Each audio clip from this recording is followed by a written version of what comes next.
नमस्कार, सानिका किचनमध्ये तुमचं स्वागत आहे। आज आपण कुरकुरीत कोबीची वडी बनवणार आहोत। चला तर मग लगेचच व्हिडिओला सुरुवात करूया। इथे मी मध्यम आकाराचा एक कोबीचा कांदा घेतला। आता हा कोबी आपल्याला बारीक चिरून घ्यायचा आहे। इथे बघा चॉपरमध्ये मी कोबी बारीक चिरून घेतला। आता तुम्ही किसणीने किसून घेतलात तरी सुद्धा चालेल। आता किसलेला कोबी मी ह्या कपने 5 कप मोजून घेतला। आता इथे मी 7 ते 8 लसूण पाकळ्या घेतल्यात। आता ह्या लसूण पाकळ्या मोठ्या आहेत म्हणून मी 7 ते 8 वापरते। छोट्या असतील तर तुम्ही थोड्या जास्त वापरा। 1 इंच आलं घ्यायचं आहे आणि 6-7 आपल्याला तिखट असलेल्या हिरव्या मिरच्या घ्यायच्या आहेत। आता ह्यांना मिक्सरच्या भांड्यात घालायचं आहे। आता ह्यांना मिक्सरमधून जाडसर असं वाटून घ्यायचं आहे। इथे बघा मी हे वाटण जाडसर असं वाटून घेतलं। आता ज्या भांड्यामध्ये आपण वडी शिजायला घालणार आहोत त्या भांड्याला तेल लावून घ्यायचं आहे। आता मी वडी ह्या चाळणीमध्ये शिजायला ठेवणार आहे, त्यामुळे ह्या चाळणीला पहिले तेल लावून घेते। आता तेल लावल्यानंतर बघा वडी त्या भांड्याला चिकटली जात नाही म्हणून आपल्याला तेल लावून घ्यायचं आहे। आता बारीक चिरून घेतलेली कोबी आहे त्याच्यामध्ये मी हे वाटण घातलं। पाव चमचा हिंग घालायचं आहे, अर्धा चमचा हळद घालायची आहे, अर्धा चमचा जिरेपूड घालायची आहे, 1 चमचा धणेपूड घालायची आहे, 2 चमचे लाल तिखट घालायचे आहे। आता लाल तिखट तुम्ही तुमच्या आवडीनुसार घाला। चवीप्रमाणे मीठ घालायचं आहे। अर्धा कप आपल्याला कोथिंबीर घालायची आहे बारीक चिरलेली। आता ह्याच्यामध्ये तुम्ही पांढरे तीळसुद्धा घालू शकता, माझ्याकडे नव्हते म्हणून मी नाही घातले। आता हे सगळं आपल्याला व्यवस्थित असं मिक्स करून घ्यायचं आहे। आता मी हे सगळं मिक्स करून घेतलं। आता ह्याच्यामध्ये आपल्याला 2 कप बेसन घालायचं आहे आणि अर्धा कप तांदळाचं पीठ घालायचं आहे। आता इथे तुम्ही ज्वारीचं पीठ वापरलं तरीसुद्धा चालेल।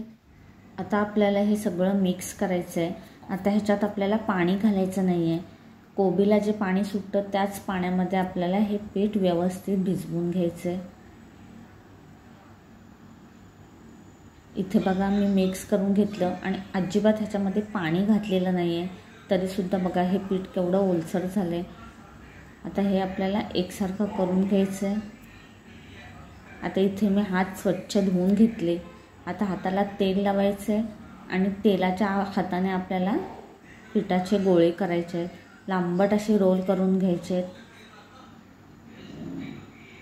हे बघा अशा प्रकारे। आता ह्यांना चाळणीत ठेवून द्यायचं आहे। आता उरलेल्या मिश्रणाचे सुद्धा आपल्याला अशाच प्रकारे रोल करून घ्यायचे आहेत। इथे आपले 6 मोठे रोल वड्यांचे तयार झाले। आता गॅसवर मी एका पातेल्यामध्ये पाणी गरम करायला ठेवलं होतं। पाणी गरम झाल्यानंतर आपल्याला त्याच्यावर वड्यांची चाळण ठेवायची आहे। आता ह्याच्यावर झाकण ठेवायचं आहे आणि मोठ्या आचेवर 15 ते 20 मिनिट ह्यांना शिजवून घ्यायचं आहे। 15 ते 20 मिनिटानंतर आपल्याला ह्याच्यावरचं झाकण काढायचं आहे। वडी बघा मस्त शिजलेली आहे। गॅस बंद करायचं आहे।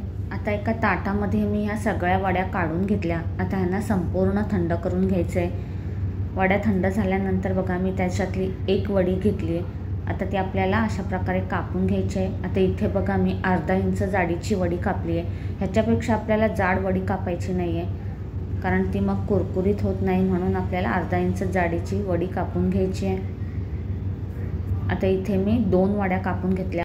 आता वड्या तळण्यासाठी गॅसवर कढईमध्ये तेल गरम करायला ठेवलं आहे। तेल गरम झाल्यानंतर आपल्याला ह्याच्यामध्ये वड्या घालायच्या आहेत। आता तेल आपल्याला जास्त गरम करून घ्यायचं नाही आहे, तर मध्यम आचेवर गरम करून घ्यायचं आहे। आता ह्यांना 10 ते 15 सेकंद असंच ठेवायचं आहे आणि 10 ते 15 सेकंदानंतर ह्यांना पलटी करून घ्यायचं आहे।